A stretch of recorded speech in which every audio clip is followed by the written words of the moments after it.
Bien, lo que vamos a ver hoy son soluciones. Esta clase va a estar dividida en tres. Las diferentes clases que vamos a tener van a referirse primero a conocer qué son las soluciones, después vamos a ver cómo vamos a hablar de concentraciones y después vamos a hacer ejercicios combinados de soluciones. Para comenzar vamos a abrir el tema de una forma distinta. Les voy a preguntar a ustedes, quiero que alguien de ustedes me diga qué es una solución hablando de química. Es un sistema homogéneo, profe. Bien. ¿Qué más me pueden decir de una solución?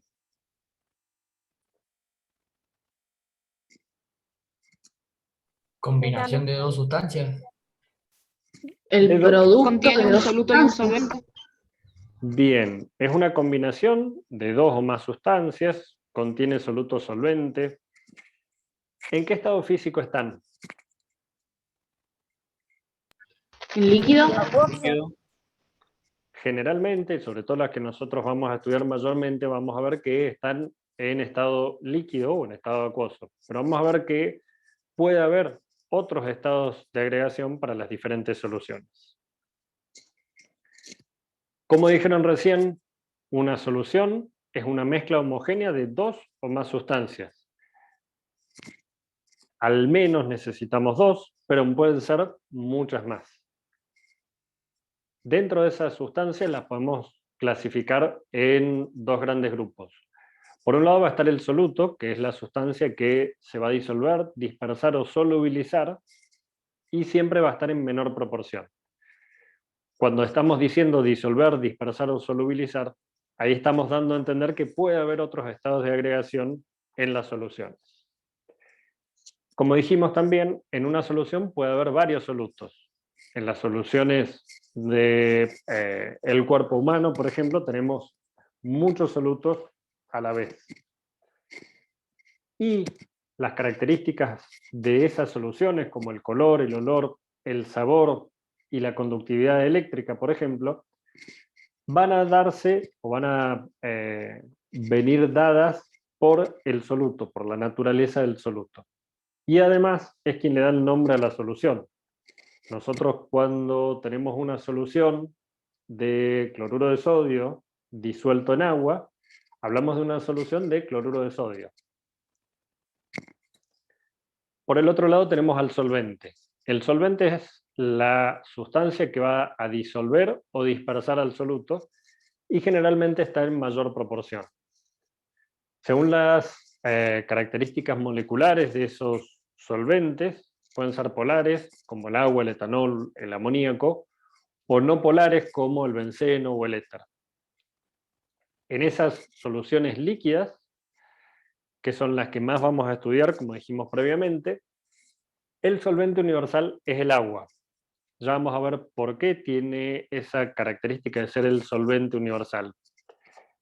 Y lo más importante es que es el solvente el que le da el aspecto físico a la solución.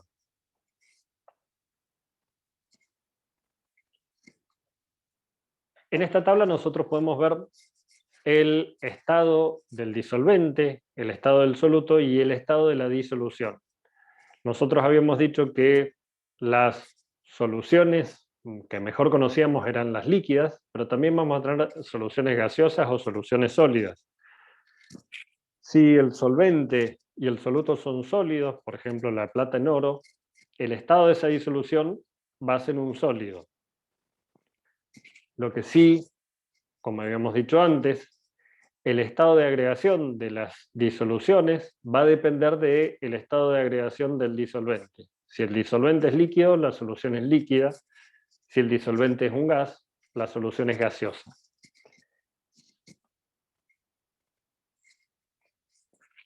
Hasta ahora hemos hablado de las características generales de esas soluciones, de quiénes la componen, y sobre todo hablamos del soluto y el solvente.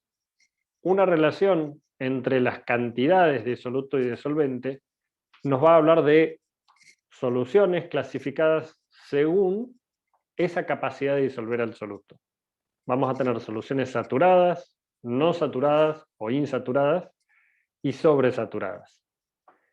En el caso de la solución saturada, va a contener la máxima cantidad de soluto que se puede disolver en un disolvente en particular y a una temperatura específica.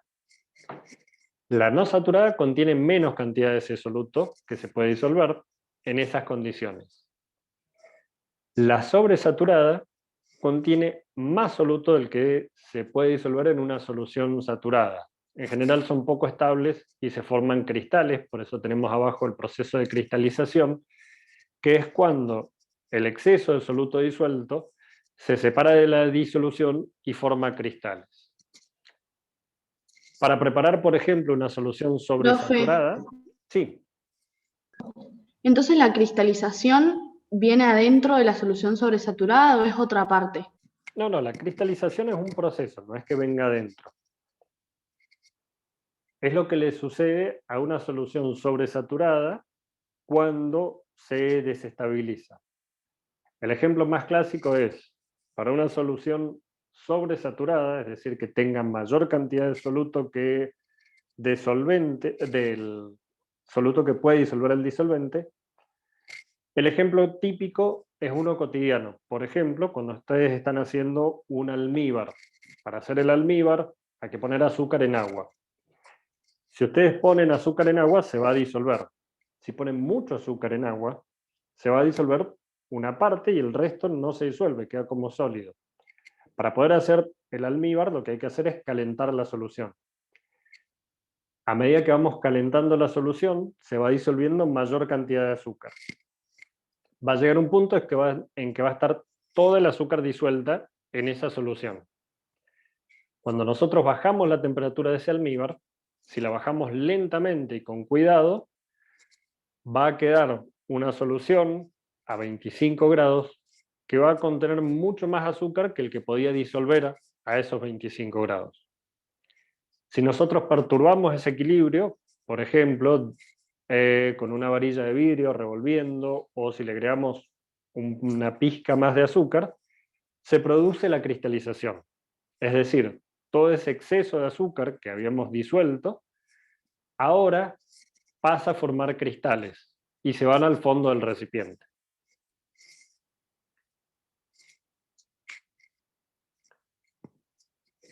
Durante el proceso de disolución pueden darse dos cosas: que el soluto reaccione con el solvente o que no reaccione con él.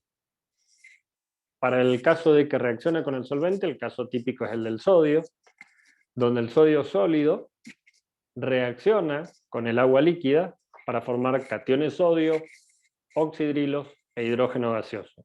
Hay una reacción en el medio, a diferencia de lo que sucede con el cloruro de sodio. El cloruro de sodio se disuelve en agua y lo que hace el cloruro de sodio es simplemente ionizarse, separa sus iones por un lado el sodio y por el otro lado el cloruro. Pregunta nuevamente. En esta reacción que tenemos del sodio con el agua, ¿qué tipo de reacción es de las que ya hemos visto? Hidróxido. ¿Es una formación de un hidróxido? Bien. Es una Síntesis. reacción básica. Más que una reacción básica, vamos a tener un medio básico. De síntesis, en realidad, en este caso no es precisamente de síntesis. ¿Qué más podemos decir de esta reacción? Una red de composición. Una redox. Exactamente. Acá el sodio está con estado de oxidación 0, pasa a más 1. El hidrógeno, que acá está con más 1, pasa a estado de oxidación 0.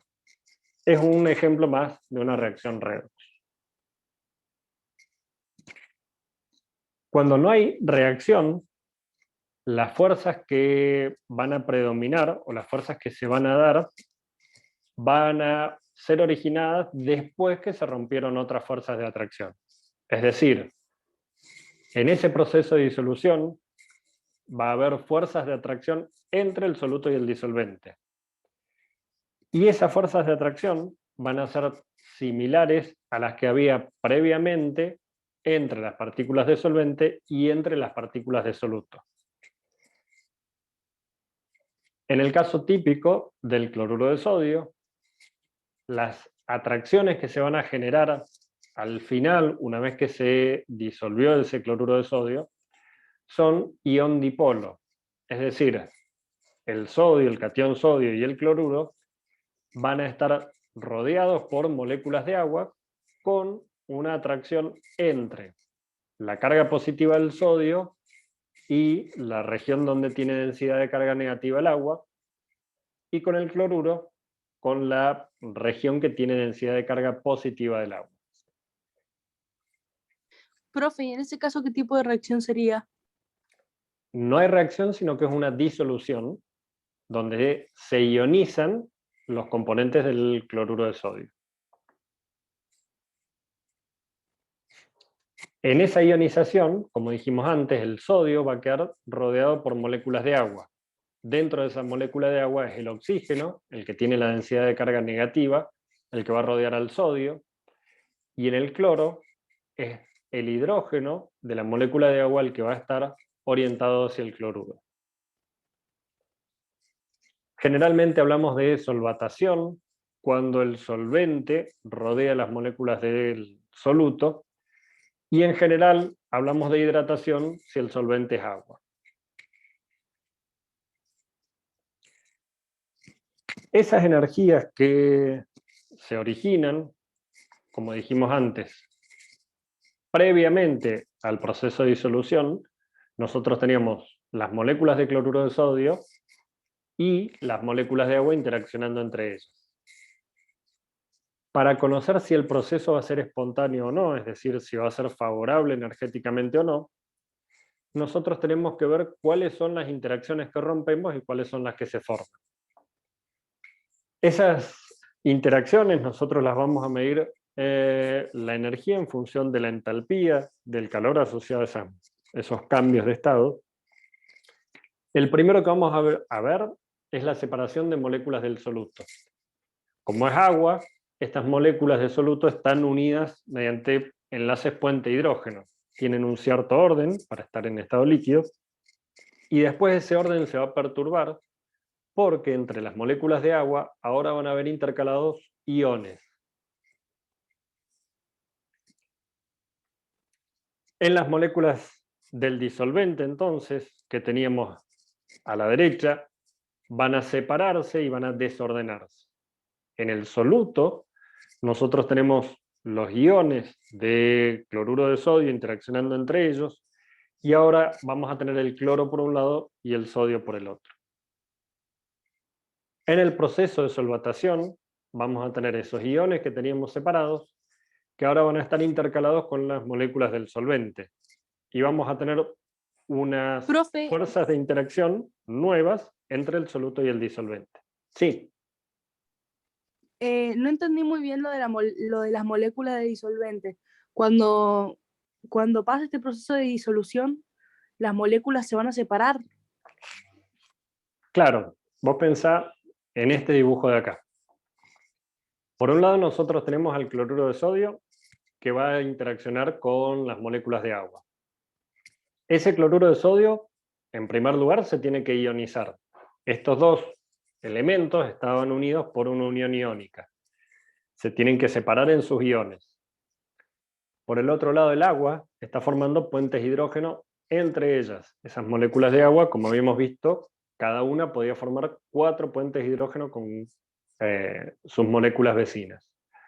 Ahora, esas interacciones puente-hidrógeno se van a desarmar por algunos segundos para dar origen a este tipo de interacciones, donde vamos a tener un ion interaccionando con el dipolo. Las moléculas de agua, que estaban ordenadas y unidas por puente hidrógeno, ahora se van a separar entre ellas para que en sus cavidades se puedan agregar los iones que provienen del cloruro de sodio. Ah, Profe, perfecto. ¿siempre con agua? En este caso lo estamos explicando con agua para saber el tipo de unión que hay entre esas moléculas. También podría ser, por ejemplo, con etanol, que también tiene puente hidrógeno, o el disolvente podría ser, por ejemplo, benceno. No conocen la molécula de benceno todavía, pero es una molécula apolar, por lo tanto, las interacciones que tiene son fuerzas de London. Esas fuerzas de London también se tienen que romper para que se separen las moléculas de benceno y se intercalen con las del soluto.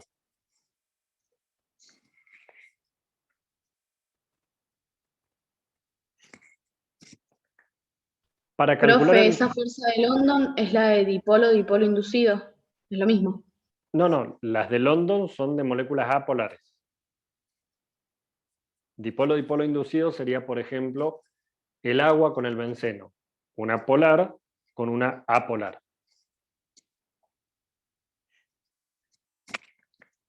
Para calcular entonces el delta H, es decir, el cambio de energía de todo este proceso, nosotros tenemos que tener en cuenta todas las energías de cada uno de estos tres procesos. Dos de ellas vamos a tener que aplicar energía, es decir, van a necesitar energía, que son la separación de moléculas del soluto y la separación de moléculas del solvente.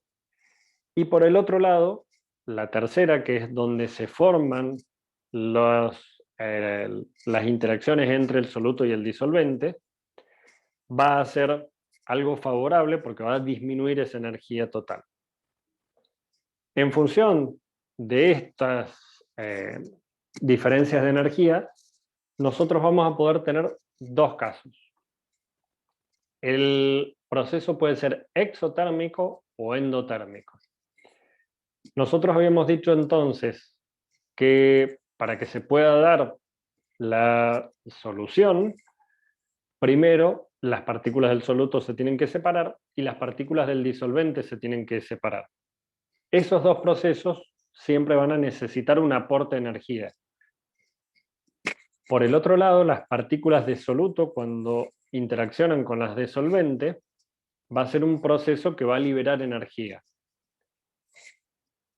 Comparando si los procesos que gastan energía son más grandes o más pequeñas las energías que aquellos que las ceden, nosotros vamos a tener una diferencia de entalpía.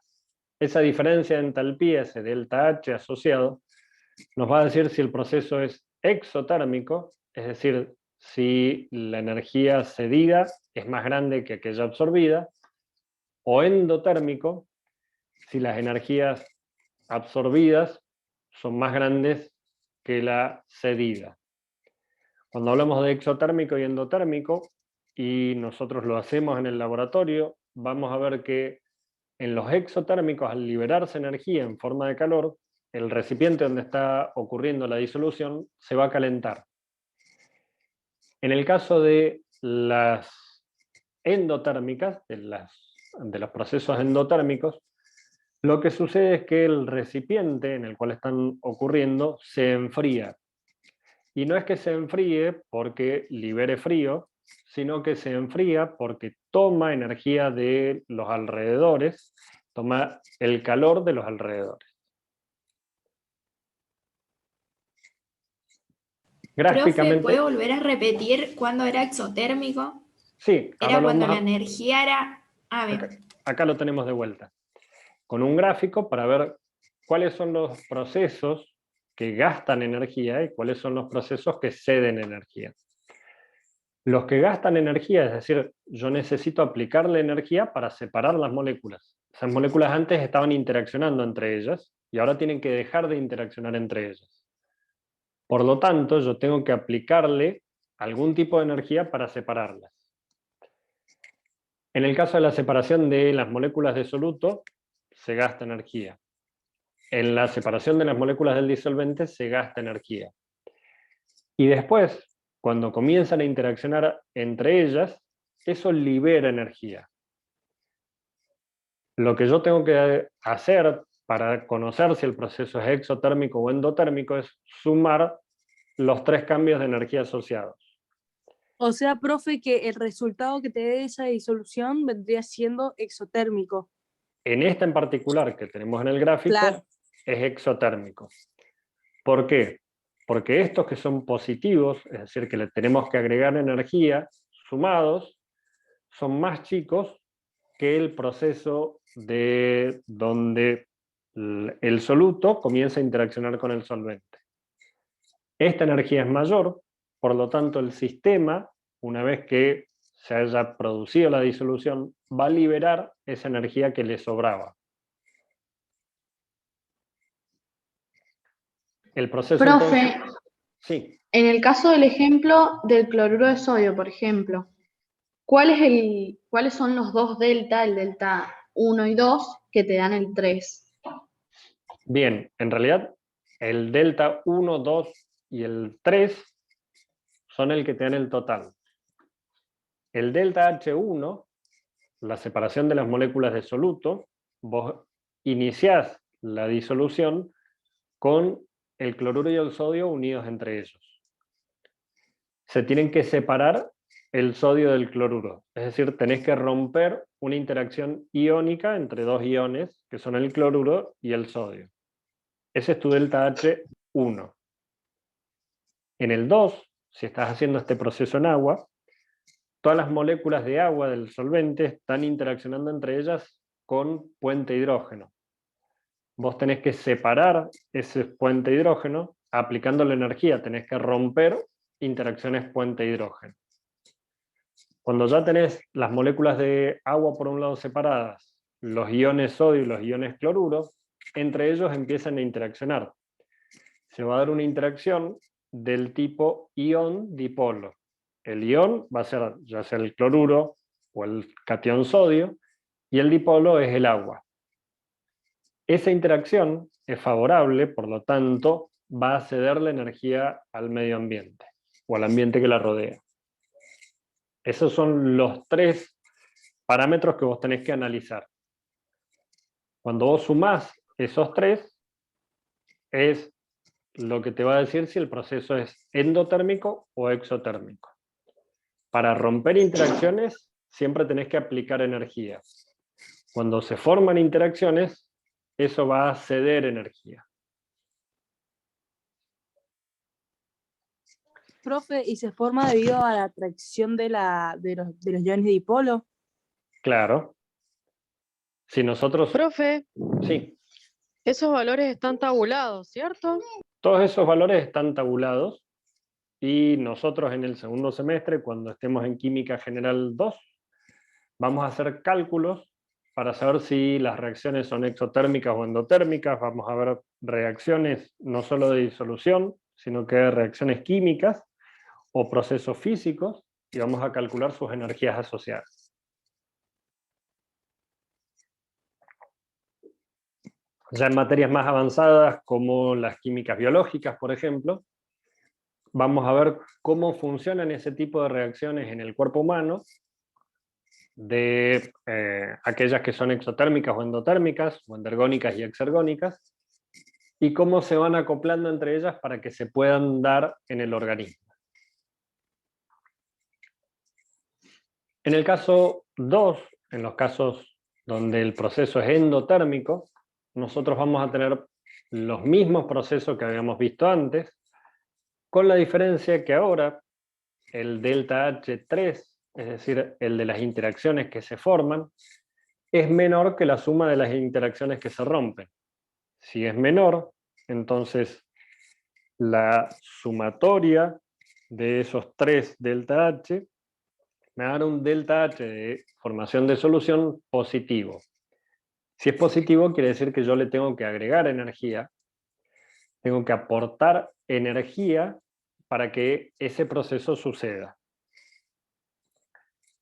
Hay que aclarar algo. Nosotros cuando agregamos agua al cloruro de sodio, no hacemos un proceso para que se separen las moléculas de sodio y un proceso para que se separen las moléculas de agua. Esos procesos se dan naturalmente cuando nosotros hacemos esa disolución. No tenemos que hacer un proceso extra para poder lograrlo. Ahora bien, Profe, sí, no me quedó muy claro, entonces en la endotérmica, ¿la cantidad de energía que se absorbe es mayor a la que se libera? claro. Entonces en la sumatoria total te va a faltar energía que se tiene que absorber para que se dé el proceso. Esa energía generalmente se la puedes aportar con calor.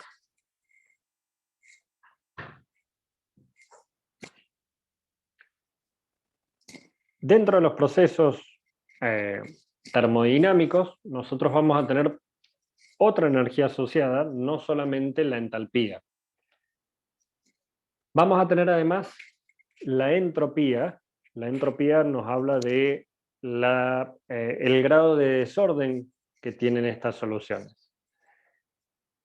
En el caso de la energía de Gibbs, nos va a decir si el proceso es espontáneo o no espontáneo, teniendo en cuenta ese desorden. Pero en general nosotros podemos decir por ahora, y hasta que lo calculemos después, es que aquellos procesos en los que la energía del sistema disminuye tienden a ser espontáneos, y esos procesos espontáneos suelen ser exotérmicos. Como decíamos recién, el desorden es otro parámetro que nosotros vamos a tener para calcular la energía del sistema. Cuando hablamos del desorden hablamos de la entropía, y normalmente cuando hablamos de desorden son favorables, son espontáneos aquellos procesos donde aumenta la entropía, donde aumenta el desorden.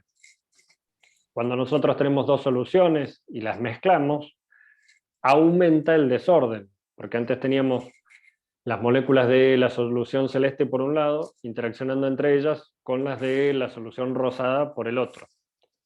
Cuando las mezclamos, ahora tenemos las dos moléculas mezcladas entre ellas. Lo mismo sucede con el cloruro de sodio y el agua. Nosotros teníamos el agua ordenado entre las moléculas de agua y las del cloruro de sodio interaccionando entre ellas. Cuando los mezclamos, ahora están desordenados. Aumenta el desorden, por lo tanto, podemos decir que en las soluciones hay un aumento, cuando se forma una solución, hay un aumento de la entropía. Profe, una pregunta. Entonces, un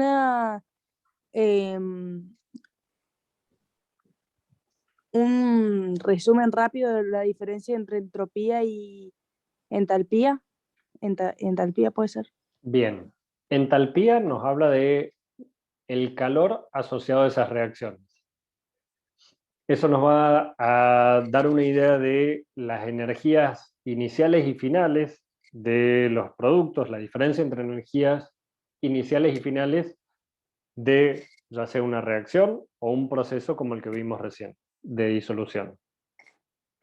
Cuando hablamos de entropía, hablamos de desorden, hablamos de el grado de ordenamiento que tienen las partículas que forman un solvente, un soluto o una disolución.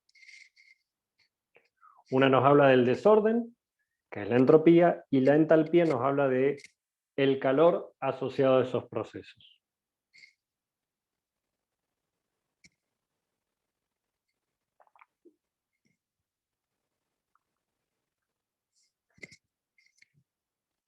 En ese proceso de disolución, nosotros habíamos visto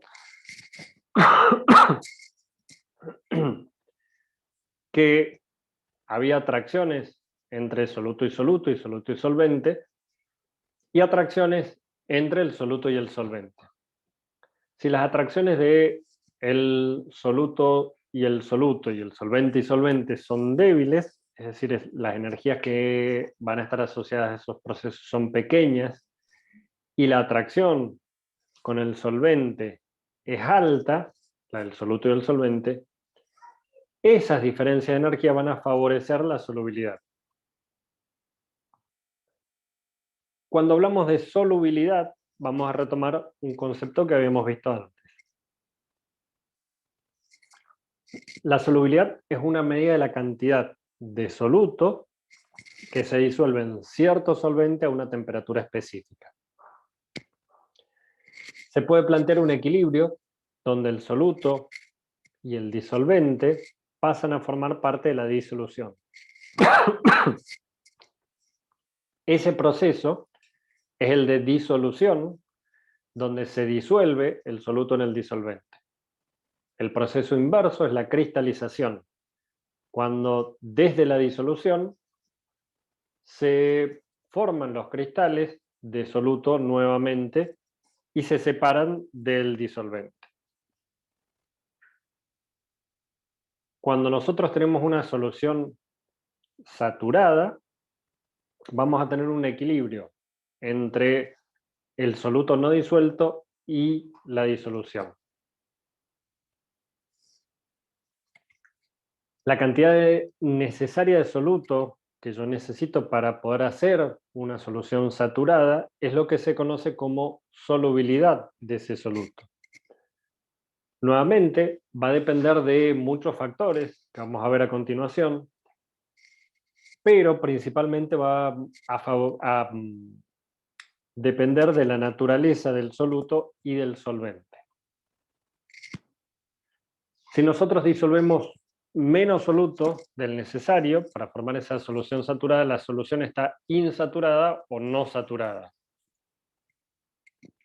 Y como dijimos recién, nosotros podemos crear una solución sobresaturada, es decir, que tenga mayor cantidad de soluto disuelto que lo que podría disolver en esas condiciones. Profe, perdón que le interrumpa. Sí, Va a sí. pasar muy tarde el cuestionario porque un grupo tenemos que ir al laboratorio y nos tenemos que desconectar para tomar el colectivo. Bien, vamos a hacer una pausa entonces, lo voy a pasar el cuestionario, así van resolviendo. Profe, otra cosa. Esta clase usted la podría subir esta noche, así mañana la vuelvo a ver y la tengo bien clara para seguir la clase del jueves. Sí, Muchas gracias. Profe, lo que sí pasa es que hay un problema con los videos. A mí me sigue pasando que no me deja entrar y me sigue saliendo como que los videos son privados. A mí me pasa lo mismo. hay gente que está pudiendo entrar, así que eso chequenlo. Igualmente los que están mal son los de taller. Los que sube el profe, si se van a la primera página, que es la de bienvenida, hay un link que dice clases teóricas. Ese link sí funciona, el que no funciona es el de la profe Olivo. Bien, gracias por el dato. Bien, ya está el link para que vayan completando.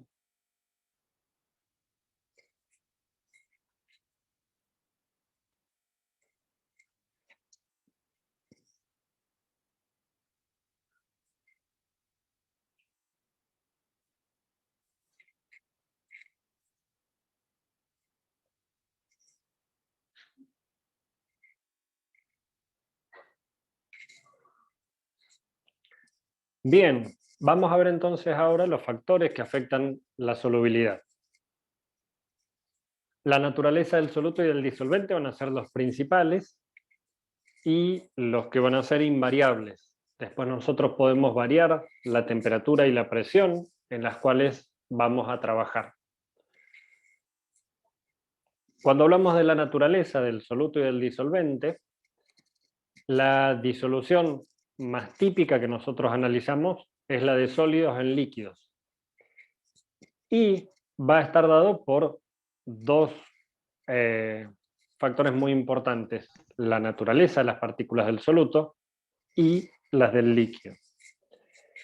En cuanto a los sólidos, nosotros vamos a tener interacciones entre ellas, que nosotros vamos a ver con mayor profundidad más adelante, y que habíamos visto también previamente, que era la energía reticular cristalina. Por lo tanto, esa energía que mantiene unidas a las partículas del sólido, nosotros las tenemos que romper, va a ser siempre un proceso exotérmico. Profe, eso es lo que a mí me costaba, lo de la energía reticular cristalina, porque nunca lo entendía el tema ese. Cuando veamos sólido lo vamos a volver a retomar. De todas formas, esa energía reticular cristalina es un parámetro que habla de la interacción que hay entre las moléculas que forman un sólido. Esas interacciones nosotros las tenemos que romper para que formen las interacciones entre el soluto y el solvente. Si las interacciones que forman el cristal son muy fuertes, el sólido va a ser muy estable, por lo tanto va a ser muy difícil de disolver. Por el otro lado, si son débiles, van a ser más fáciles de romper y van a ser más fáciles de disolver. Por el otro lado también tenemos las moléculas de agua, que si es nuestro solvente, esos puentes de hidrógeno se tienen que romper para que pueda interaccionar con las moléculas del sólido. Esa energía de hidratación, como dijimos también previamente, es un cambio exotérmico, cuando ahora las partículas del solvente y el soluto interaccionan entre ellos. En general, lo que nosotros vamos a ver es que lo semejante disuelve a lo semejante. Es decir, los disolventes polares van a disolver mejor a solutos iónicos y a moléculas polares. Y es simplemente por el tipo de energía que van a tener una vez que se haya formado la solución, es decir, por cómo van a interaccionar el soluto y el disolvente.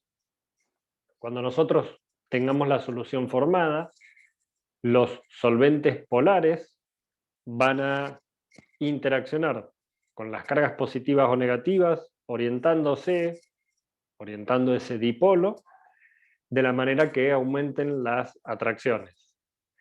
En el caso de las moléculas polares como soluto y como solvente, se van a alinear entre ellas, va a haber una interacción dipolo-dipolo entre el soluto y el solvente. Para los solventes no polares, van a disolver mejor a los solutos no polares.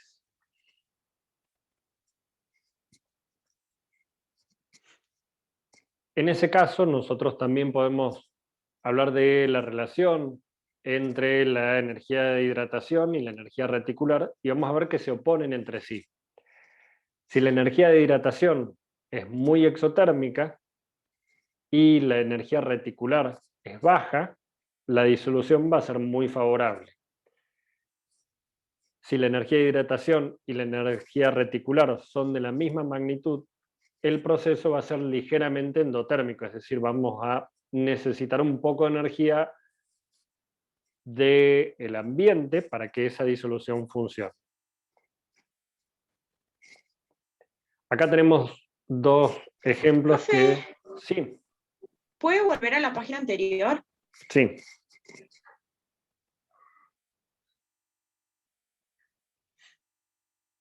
¿Había una pregunta o...?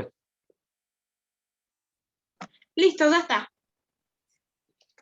Bien, ejemplos clásicos de este tipo de comportamientos, es decir, de una solución que al disolverse se enfría o se caliente, y que nosotros podemos tener en contacto en la vida cotidiana, son esos geles que vienen para tratar las diferentes lesiones.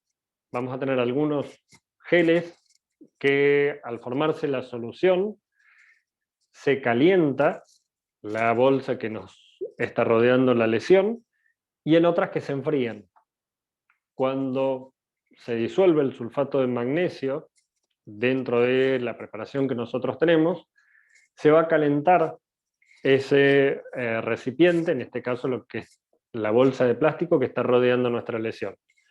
Por otro lado, cuando se disuelve el nitrato de amonio, se enfría, es una reacción endotérmica, toma la energía del ambiente y se enfría ese paquetito que nosotros colocamos alrededor de la lesión. Dependiendo del tratamiento que necesitemos, es si vamos a utilizar uno u otro. En cuanto a los líquidos polares se disuelven mejor en solventes polares y los no polares en líquidos no polares. Sucede lo mismo que habíamos visto entre los sólidos y los líquidos, y eso es por el tipo de interacciones que se forman y por la atracción que sienten entre ellos. Nosotros podemos tener moléculas como el metanol, el etanol o el acetonitrilo, por ejemplo, que son moléculas polares. Esas moléculas polares se van a disolver prácticamente en cualquier proporción con el agua. El agua es polar.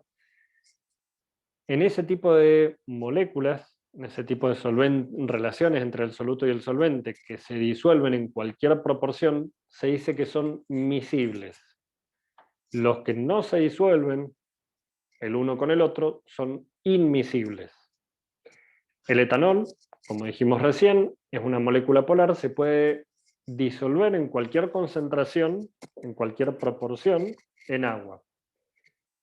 Uno inmiscible, un ejemplo clásico, es el aceite en agua. El aceite y el agua no se mezclan, es decir, si yo pongo un poquito de aceite en agua, no se va a disolver ese aceite en agua. Son inmiscibles esos dos líquidos. Finalmente tenemos los gases que se pueden disolver en líquidos. En el caso de los gases, lo que vamos a ver es que va a aumentar la solubilidad al incrementarse la masa molecular o la polaridad del gas. Como habíamos visto anteriormente, si las moléculas eran apolares, a medida que se hacen más grandes, son más polarizables. Como el agua es un solvente polar, ahí sí se puede dar una interacción del tipo dipolo inducido, y mientras más grande sea la molécula de gas, más inducible es ese segundo dipolo. En el caso de los gases polares, se van a disolver mejor en líquidos polares, y los gases no polares se van a disolver mejor en líquidos no polares. Es decir, que para los tres casos, lo que siempre sucede es que las sustancias que tienen fuerzas de atracción intermoleculares similares suelen ser solubles mutuamente. El otro factor que habíamos visto que era muy importante en cuanto a la solubilidad era la temperatura. En esta tabla que nosotros tenemos acá, tenemos en un eje la solubilidad en gramos de sal cada 100 gramos de agua, y en el otro la temperatura. Y podemos ir viendo cómo varía la solubilidad y cómo podemos ir disolviendo mayor cantidad de sal a medida que aumenta la temperatura. En general, nosotros podemos decir que al aumentar la temperatura, aumenta la solubilidad de los sólidos. Vamos a decir en general, porque siempre hay algún ejemplo que no sigue esa tendencia, pero podemos ver que la mayoría de los solutos sólidos, al aumentar la temperatura, aumenta la solubilidad. En el caso de los gases, disminuye al aumentar la temperatura. Nosotros podemos ver de vuelta la solubilidad en función de la temperatura, y vamos a ver que en todos los casos disminuye la solubilidad de los gases. Y esto se explica de una forma bastante más sencilla. Cuando nosotros le damos mayor temperatura a la solución, la movilidad de las partículas gaseosas aumenta, por lo tanto tienen mayor posibilidad de escaparse de la solución y de salir de la solución. Entonces disminuye la cantidad de gas que tenemos disuelto en esa cantidad de líquido. Como cuando abrimos agua. Sí, en realidad tenés un caso más aplicable. Vamos a el verano.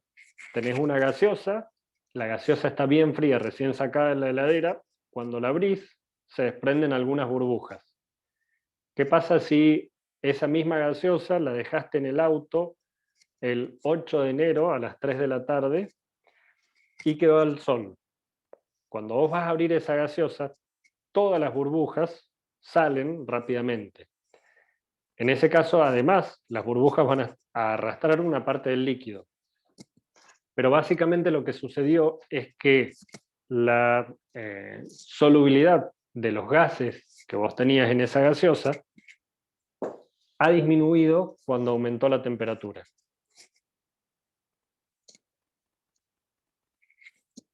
Perfecto, profe. Otro parámetro muy importante es la presión. Y en este caso la presión únicamente va a influir cuando nosotros tengamos un gas disuelto en un líquido. Nuevamente, acá tenemos un ejemplo, un gráfico, donde podemos ver que a medida que aumentamos la presión, disminuimos el volumen que tiene disponible ese gas, y al aumentar la presión, lo que hacemos es aumentar la cantidad de moléculas de gas que ahora tienen la posibilidad de ingresar a la solución. Le estamos dando mayor presión a esas moléculas. Por lo tanto, para los gases, aumenta su solubilidad a medida que aumenta la presión parcial. En este caso también tenemos una ecuación que nos permite calcular cuánto aumenta, y es la ley de Henry, que nos dice que la solubilidad de un gas es igual a la presión parcial de ese gas por una constante de proporcionalidad. Esa constante de proporcionalidad va a variar para cada par soluto-solvente. Ejemplos típicos de estos procesos se aplican a las bebidas gaseosas.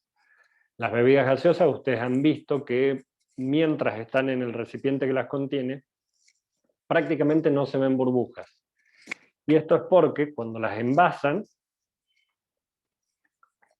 lo primero que hacen es, por un lado, aprovechar la ley de Henry y envasarlas aplicándole una presión mayor a la atmosférica. Con eso se logra Aparte, que ahora... como que Sí. lo encierran, lo dejan al gas encerrado, concentrado en un plástico, por ejemplo. Claro, para envasarlas, lo primero que hacen es, una vez que está producida, ya sea la gaseosa, el champán o la cerveza, le agregan mayor presión de dióxido de carbono. Cuando aumentan esa presión y que es más de una atmósfera, hay muchas moléculas que van a pasar ahora a la solución, muchas moléculas de gas que van a pasar a formar parte de la solución. Además, el proceso lo hacen en frío, de manera tal que aumente la disolución de esos gases en la solución. Cuando ustedes destapan la botella, lo que va a suceder es que la presión externa ahora es menor que la que estaba en la botella. La presión externa ahora va a ser de 1 atmósfera o menos, mientras que cuando se envasó era de más de 1 atmósfera. Cuando se envasó y se cerró rápidamente. Por lo tanto, todas esas partículas de gas tienen la posibilidad de escaparse de la solución ahora, y sobre todo, como dijimos recién, si aumentamos la temperatura. Eso es básicamente cómo se utiliza industrialmente esa ventaja de que la solubilidad de un gas sea mayor cuando la temperatura es baja y sea mayor cuando la presión aplicada es mayor.